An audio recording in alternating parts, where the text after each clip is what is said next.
मिल गई, ये एक्शन बढ़िया बनवा लिया। देखा पूरा एक्शन बढ़ा लिया, बढ़िया। मैनपुरी की करहल विधानसभा के कस्बा घिरौर में उत्तर प्रदेश के नायक उद्धारक और करोड़ों करोड़ों जनता के लाडले पूज्य संत गोरखनाथ पीठ के पीठाधीश पूज्य योगी आदित्यनाथ महाराज जी का हृदय की गहराइयों से स्वागत है। आप सभी से निवेदन है, जोरदार नारा लगाएंगे, योगी आदित्यनाथ,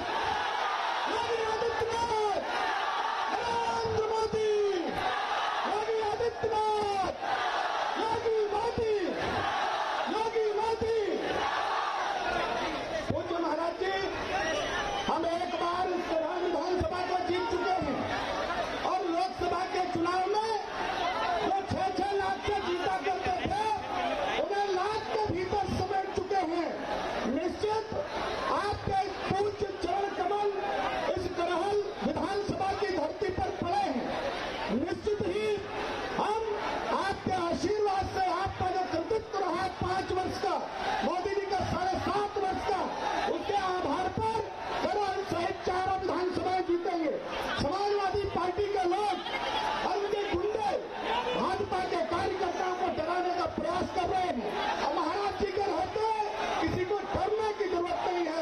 इसी के साथ मैं सीधे सीधे पूज्य महाराज जी को आमंत्रित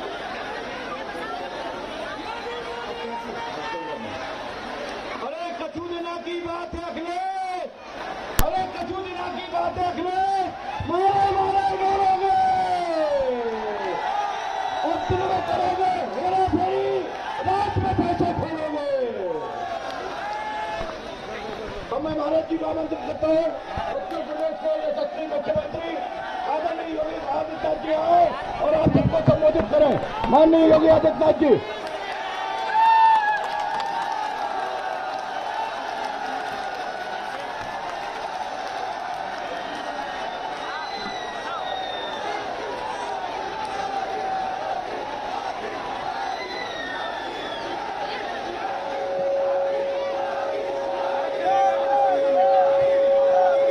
भारतीय जनता पार्टी के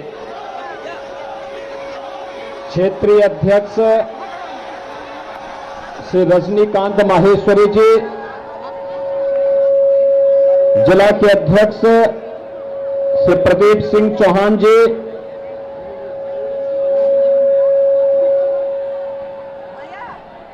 भारतीय जनता पार्टी के लोकप्रिय और सुयोग्य प्रत्याशी का भारत सरकार में मंत्री प्रोफेसर एसपी सिंह बघेल जी, माननीय सांसद श्री अनिल जैन जी, जिला प्रभारी दिनेश वशिष्ठ जी, जिला पंचायत मैनपुरी के अध्यक्ष श्रीमती अर्चना गोविंद भदौरिया जी, विधानसभा प्रभारी नानक चंद अग्रवाल जी, लोकसभा के पूर्व प्रत्याशी श्री प्रेम सिंह साक्य जी, गोविंद भदौरिया जी, श्रीमती मधु बघेल जी, अनुजेश यादव जी, संजीव यादव जी, दलवीर पाल जी, जिला उपाध्यक्ष विधानसभा के सह संयोजक श्री अरुण प्रताप सिंह चौहान जी, भूपेंद्र यादव जी, धर्मेंद्र कश्यप जी और आगरा उत्तर से विधायक श्री पुरुषोत्तम खंडेलवाल जी और करहल विधानसभा सीट पर आज यहां पर उपस्थित भारी संख्या में मेरे करहल विधानसभा क्षेत्र के भाइयों बहनों, मैं आप सबका करहल में मैनपुरी की इस ऐतिहासिक भूमि पर इतनी भीषण गर्मी के बावजूद इस उत्साह के साथ खड़े होने के लिए हृदय से स्वागत करता हूं, अभिनंदन करता हूं। भाइयों बहनों, मैं देख रहा था, ऊपर से भी देख रहा था, आते समय भी मैं देख रहा था, कितना उत्साह है। माताओं में, बहनों में, नौजवानों में, बुजुर्गों में, अन्नदाता किसानों में और समाज के प्रत्येक तबके में। और हम लोगों को लगता है कि वास्तव में प्रोफेसर एसपी सिंह बघेल ने करहल में आकर के यहां के विकास को एक नई गति देने का संकल्प जो लिया है, आज समाजवादी पार्टी की चूलें उससे ही हिल गई हैं। भाइयों बहनों, आज पूरे प्रदेश में जो अपार उत्साह और आशीर्वाद भारतीय जनता पार्टी की डबल इंजन की सरकार को आम जनमानस का मिल रहा है, उसके पीछे 5 साल की वह साधना है, जिस साधना के परिणाम स्वरूप आज मैं कह सकता हूं कि 5 साल पहले जो जनता जनार्दन के लिए प्रधानमंत्री मोदी जी के मार्गदर्शन और प्रेरणा में भारतीय जनता पार्टी की सरकार ने प्रदेश के अंदर बिना भेदभाव के विकास की योजनाओं को आगे बढ़ाया, सुरक्षा का एक माहौल दिया और लोक कल्याणकारी, गरीब कल्याणकारी योजनाओं को हर व्यक्ति तक बिना भेदभाव के पहुंचाया। आज उसका परिणाम है कि प्रदेश की जनता जनार्दन का आशीर्वाद भारतीय जनता पार्टी को ब्याज सहित आज प्राप्त हो रहा है। मैं इसके लिए आप सबका हृदय से अभिनंदन करता हूं, स्वागत करता हूं। भाइयों बहनों, समाजवादी पार्टी के लोग आज बौखला गए हैं। करहल में अपनी करारी हार को देखते हुए वे अब आपा खो चुके हैं। प्रोफेसर एसपी सिंह बघेल पर हुआ हमला उनकी इस कायराना हरकत को प्रदर्शित करता है, लेकिन चिंता करने की आवश्यकता नहीं। भाइयों बहनों, चिंता करने की आवश्यकता नहीं। याद करना, हमने 5 साल के अंदर समाजवादी पार्टी के संरक्षण में पलने वाले पेशेवर गुंडे और अपराधियों के खिलाफ बिना किसी मान मनोबल के कार्रवाई की है। और मैं आपको आश्वासन देने के लिए आया हूं कि बुलडोजर को मरम्मत करने के लिए भेज दिया हूं। 10 मार्च के बाद जब ये फिर से चलना प्रारंभ होगा तो जिन लोगों में अभी ज्यादा गर्मी निकल रही है, भाइयों बहनों, ये गर्मी 10 मार्च के बाद अपने आप शांत हो जाएगी। भाइयों बहनों, मुझे बताया जा रहा है कि समाजवादी पार्टी के गुर्गे जगह जगह जाकर के भारतीय जनता पार्टी के कार्यकर्ताओं को, समर्थकों को धमका रहे हैं। लेकिन अब ये धमकीबाज बहुत ज्यादा समय तक नहीं चल पाएंगे। चुनाव की प्रक्रिया 10 मार्च को संपन्न हो जाएगी और 10 मार्च के दिन जब भारतीय जनता पार्टी प्रचंड बहुमत की सरकार बनाएगी, तब आप देखना फिर क्या प्रदेश के अंदर कानून का राज कैसे स्थापित होता है और कानून का राज फिर से प्रदेश की जनता जनार्दन देखेगी। भाइयों बहनों, जो ये उत्साह है आप लोगों का, ये उत्साह वास्तव में वास्तविक उत्साह है। मैं कल देख रहा था, जिस दिन नामांकन करने के लिए समाजवादी पार्टी के प्रत्याशी करहल में आए थे, उन्होंने कहा अब दोबारा सर्टिफिकेट लेने के लिए आऊंगा, लेकिन प्रोफेसर एसपी सिंह बघेल जी ने उनको 5वें दिन ही वापस यहां आने के लिए मजबूर कर दिया। वे बौखलाए हैं, परेशान हैं, आसमान से टपके और खजूर में अटके वाली स्थिति उनकी हो गई है। वैसे आप बहुत बुद्धिमान हैं। याद करना, आजमगढ़ ने उन्हें सांसद चुना और कोरोना कालखंड में एक भी बार आजमगढ़ नहीं गए, इसलिए वहां से उन्होंने लड़ने का साहस नहीं किया। उनको लगा कि नेताजी की विरासत को मैं हथिया लूं। एक तो आप देख रहे होंगे, मुझे कल एक तस्वीर से आज के समाचार पत्रों में बड़ी हंसी आई और बड़ी मैं अफसोस भी कर रहा था। बेचारा शिवपाल जो प्रदेश का नेता था, कल उसको बैठने के लिए कुर्सी भी नहीं मिली। कैसे वहां कुर्सी नहीं मिली और वहां मुंह लटकाए बैठा था। क्या दुर्गति थी उसकी। और वह दुर्गति देखते हुए मुझे तो कल बड़ा लग रहा था कि कहां ये प्रदेश भर में घूमता था, हजारों लोग उनके साथ जाते थे। नेताजी का प्रमुख सिपा सालार हुआ करता था और कल उस बेचारे को कुर्सी का हत्ता मिला बैठने के लिए, कुर्सी का हत्ता। यानी आज के दिन पर अगर किसी व्यक्ति को आप दुर्गति का जीता जागता नमूना देख सकते हैं तो शिवपाल यादव उसका एक जीता जागता नमूना आपको मिल जाएगा। और दूसरा, नेताजी भी बहुत होशियार हैं। कल वे आए थे, वे जानते हैं करहल की जनता फैसला कर चुकी है कि प्रोफेसर एसपी सिंह बघेल ही उनका नेता होगा।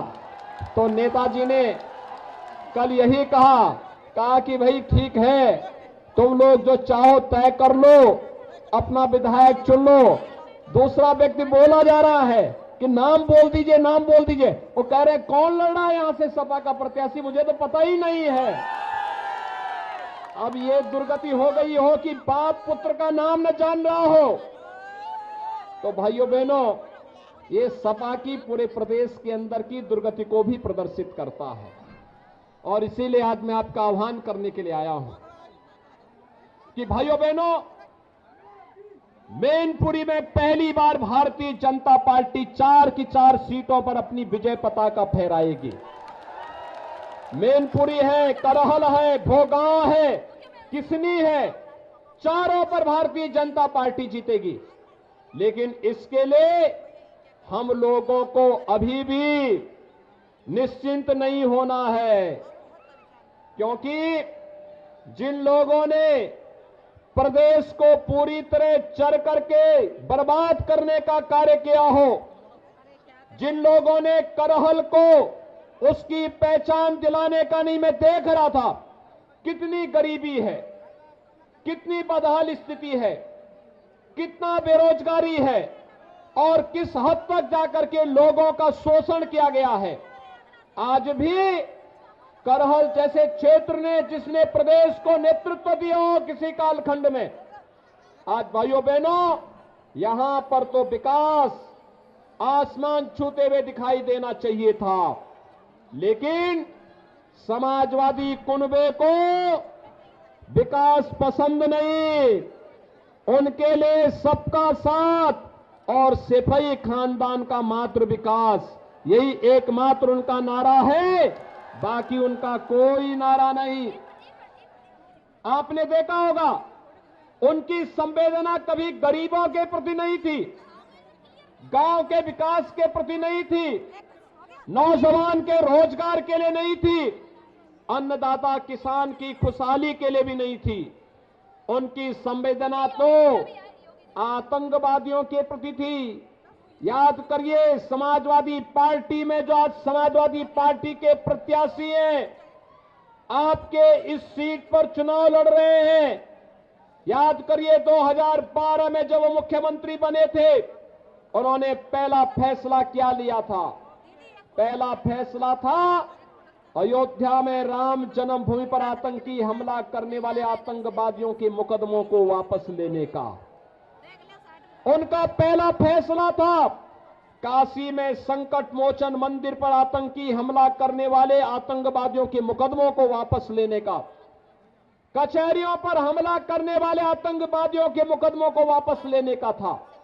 लेकिन भाइयों बहनों, आपके आशीर्वाद से, प्रधानमंत्री मोदी जी के आह्वान पर, जब उत्तर प्रदेश की जनता ने 2017 में भारतीय जनता पार्टी की सरकार बनाई और प्रोफेसर एसपी सिंह बघेल जी उस समय मंत्रिमंडल में मेरे सहयोगी बने, हमने पहला निर्णय लिया था उत्तर प्रदेश के 86 लाख किसानों का 36,000 करोड़ रुपए कर्ज माफी का। याद करिए, आपके मैनपुरी के भी हजारों किसानों का कर्ज माफ हुआ था। याद करिए, मैनपुरी के हजारों किसानों का कर्ज माफ हुआ था और आज प्रधानमंत्री किसान सम्मान निधि का लाभ भी यहां के लाखों किसान प्राप्त कर रहे हैं। हमारी संवेदना किसानों के प्रति थी, हमारी संवेदना बेटियों की सुरक्षा के लिए थी। हर बेटी सुरक्षित रहेगी, इसके लिए एंटी रोमियो स्क्वाड का गठन हमारी सरकार ने उस समय किया था। और भाइयों बहनों, समाजवादी पार्टी की सरकार ने इस पूरे क्षेत्र को डार्क जोन घोषित कर दिया था। और भाइयों बहनों, हमारी सरकार आई डार्क जोन से मुक्त करते हुए हम लोगों ने किसानों के खेत में पानी पहुंचाने की कार्रवाई को आगे बढ़ाया है। और अभी तो हम लोग भाइयों बहनों पंचनद परियोजना को आगे बढ़ाने का कार्य कर रहे हैं।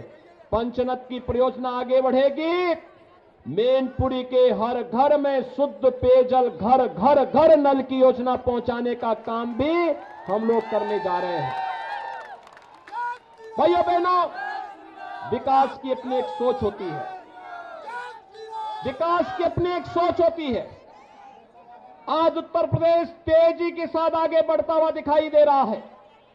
आज उत्तर प्रदेश विकास की एक नई बुलंदियों को छू रहा है।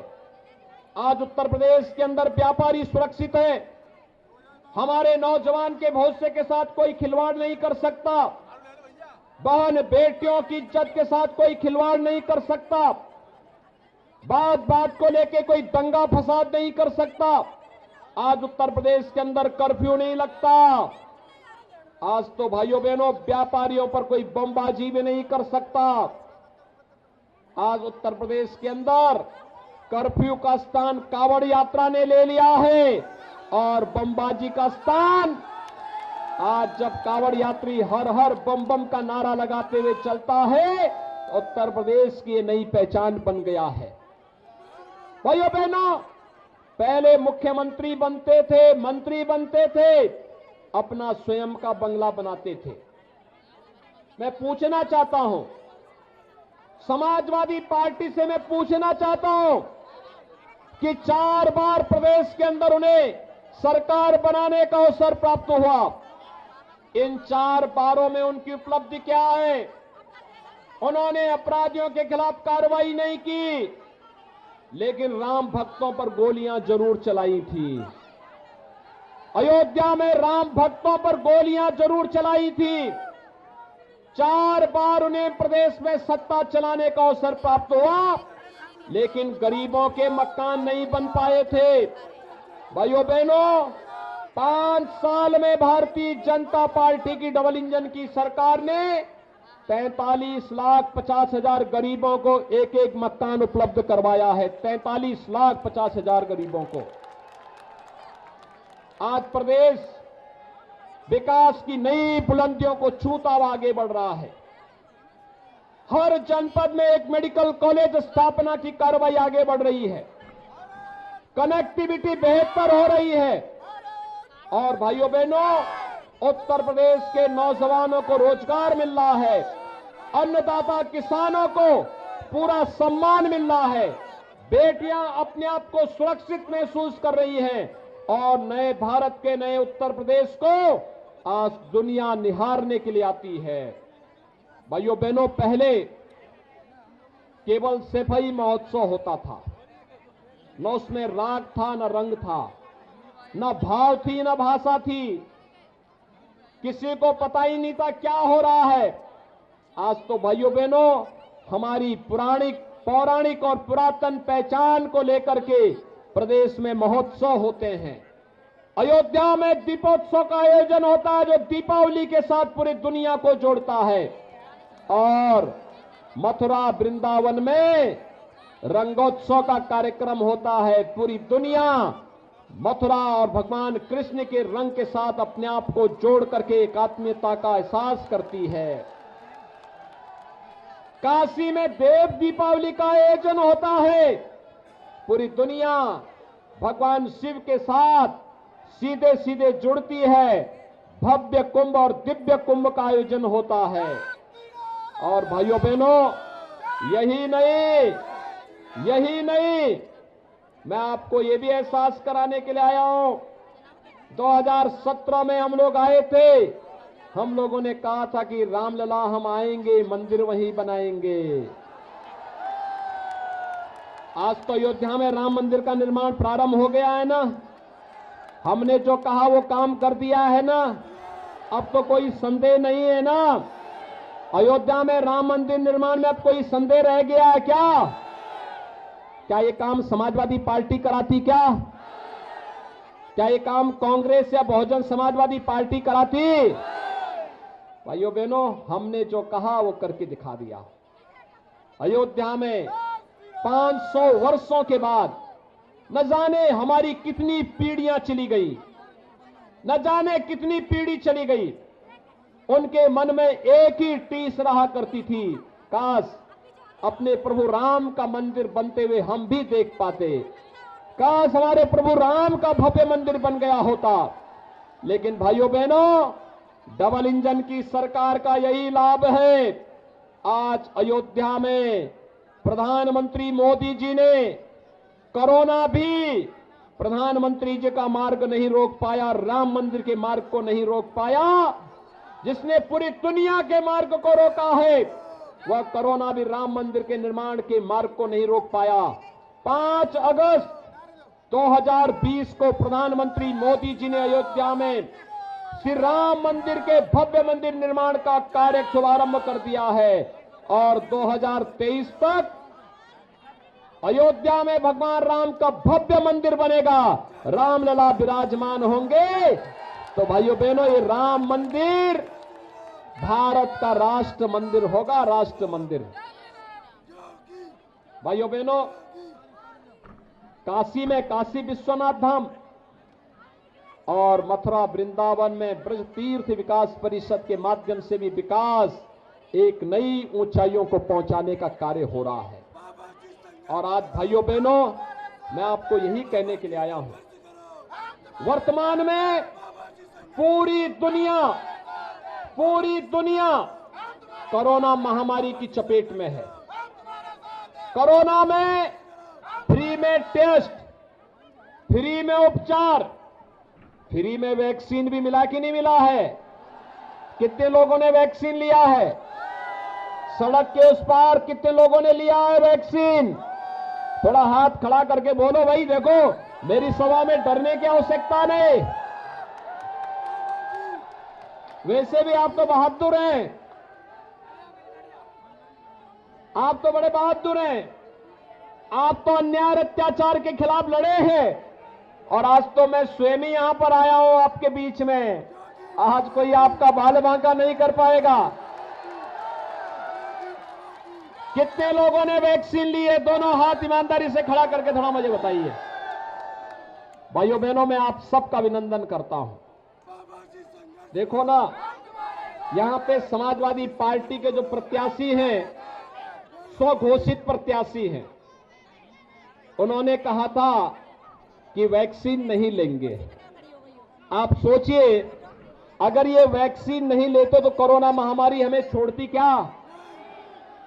ये तो हमारे जीवन के साथ खिलवाड़ कर रहा था। यानी ये व्यक्ति हमारा हित चिंतक नहीं, हमारी जान के साथ खिलवाड़ कर रहा था। आप मुझे बताइए, जो संकट का साथी है वही साथी होगा ना? शेष तो अवसरवादी होंगे ना? और उस समय समाजवादी पार्टी ने भी कहा था कि ये तो मोदी वैक्सीन है, ये बीजेपी वैक्सीन है, कहा था ना? आज भाइयों बहनों, उनको जवाब देने की आवश्यकता है कि अगर ये मोदी वैक्सीन और बीजेपी वैक्सीन से हमारी जान बची है तो फिर वोट भी इसी भाजपा को देना है और मोदी जी के आह्वान पर ही देना है। आप तय कर चुके हैं ना? अच्छा, मुझे एक बात बताओ, कोरोना कालखंड में आपको फ्री में राशन मिल रहा है कि नहीं मिल रहा है? क्या ये समाजवादी पार्टी की सरकार में भी मिलता था क्या? वहां पे तो उनके गुर्गों के लिए पूरा नहीं होता था। पूरे प्रदेश में ऐसे झपटते थे वे जैसे भूखे नंगे हो। पूरे प्रदेश को नोच खाना चाहते थे। और इसलिए भाइयों बहनों, ये डबल इंजन की सरकार है तो 2 बार राशन भी दे रहे हैं। ये कोई हम आप पर, ये कोई हम लोग मेहरबानी नहीं कर रहे हैं, ये हमारा दायित्व था और प्रधानमंत्री मोदी जी का आदेश था कि जनता को कोई परेशानी नहीं होनी चाहिए इस महामारी के दौरान। भाइयों बहनों, 15 करोड़ गरीबों को महीने में 2 बार फ्री में राशन, और भाइयों बहनों दाल भी और रिफाइंड तेल भी दिया जा रहा है, और साथ साथ 1 किलो नमक भी, और अंत्योदय परिवार को 1 किलो चीनी भी मिल रहा है ना।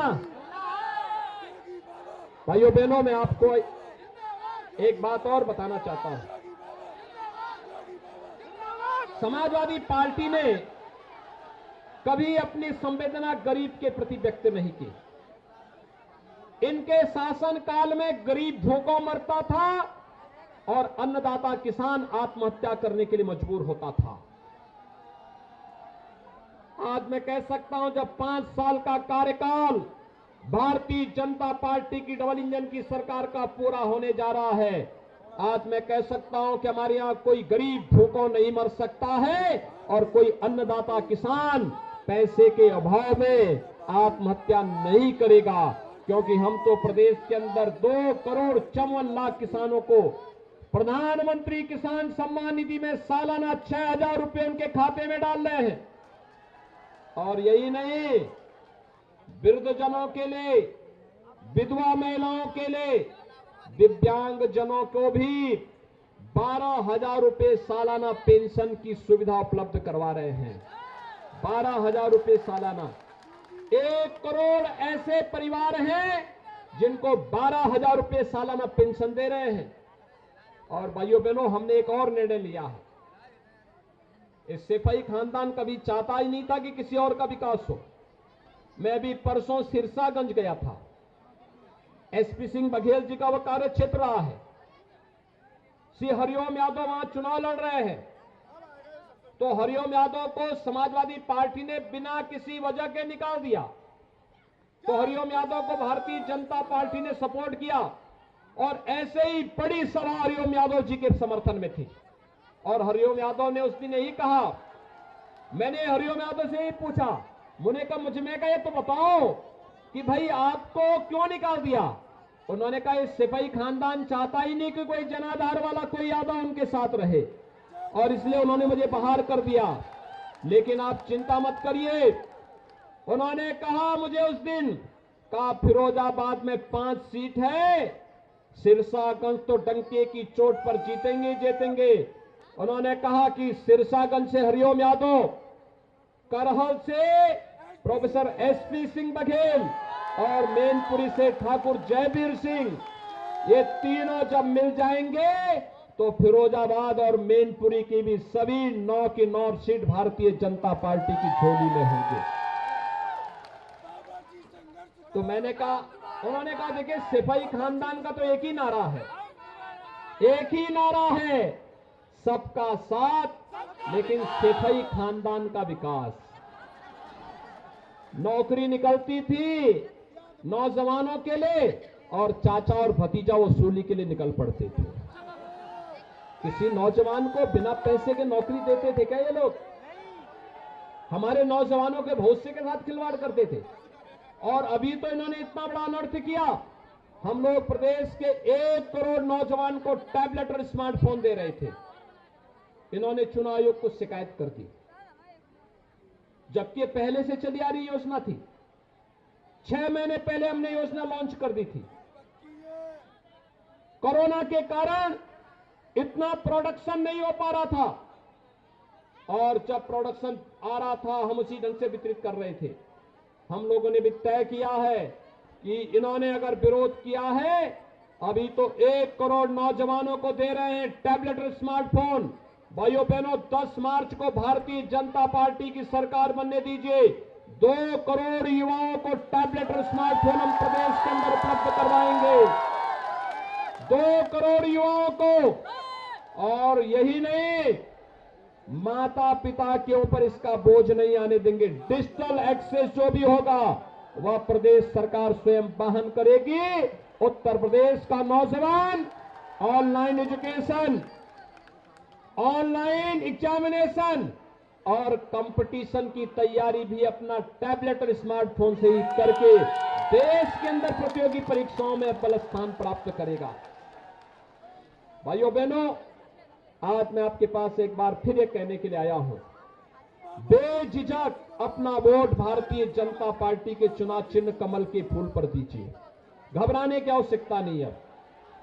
अब कोई घबराने की आवश्यकता नहीं।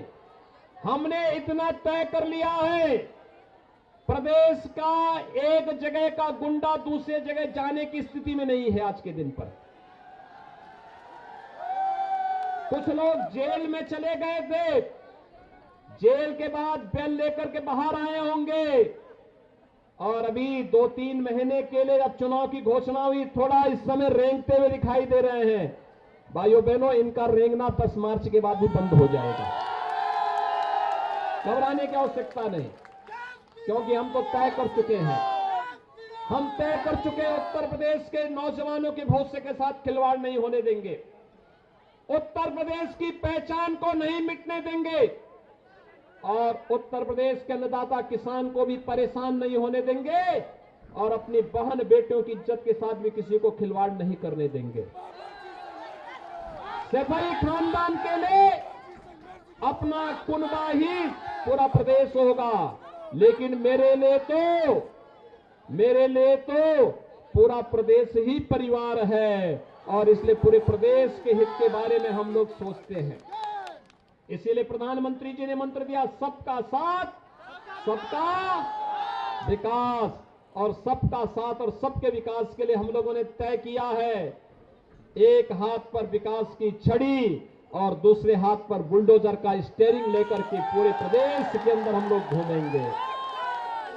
आप देखना, उत्तर प्रदेश विकास भी करेगा और ये दंगा फसाद करने वाले, कर्फ्यू लगाने वाले, व्यापारियों पर हमला करने वाले, बहन बेटियों की इज्जत के साथ खिलवाड़ करने वाले और ये जितने धमकीबाज हैं ना, इनको आप देखना 10 मार्च के बाद ये अपने गले में तख्ती लटका करके घूमते हुए दिखाई देंगे।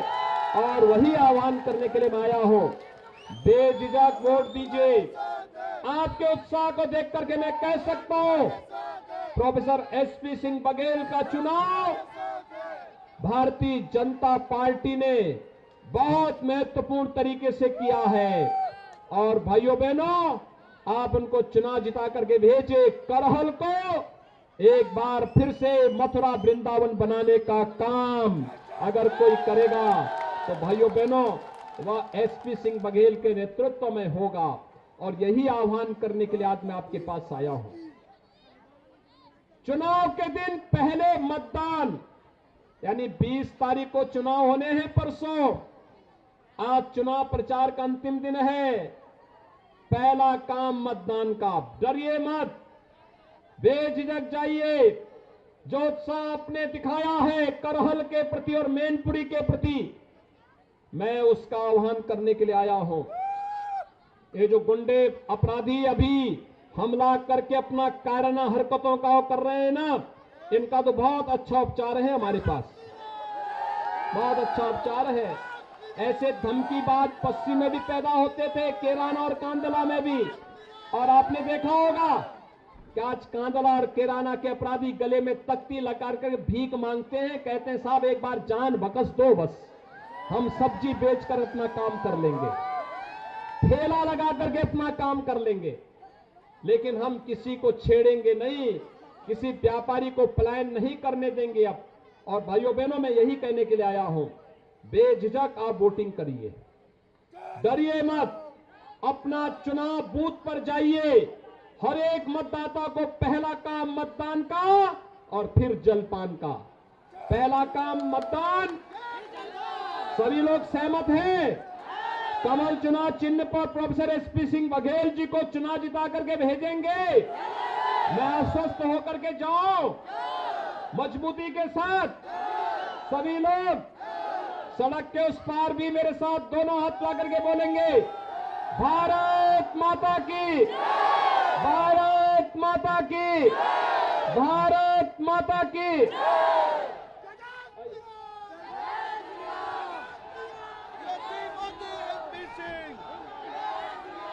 योगी मोदी एसपी सिंह, योगी मोदी एसपी सिंह।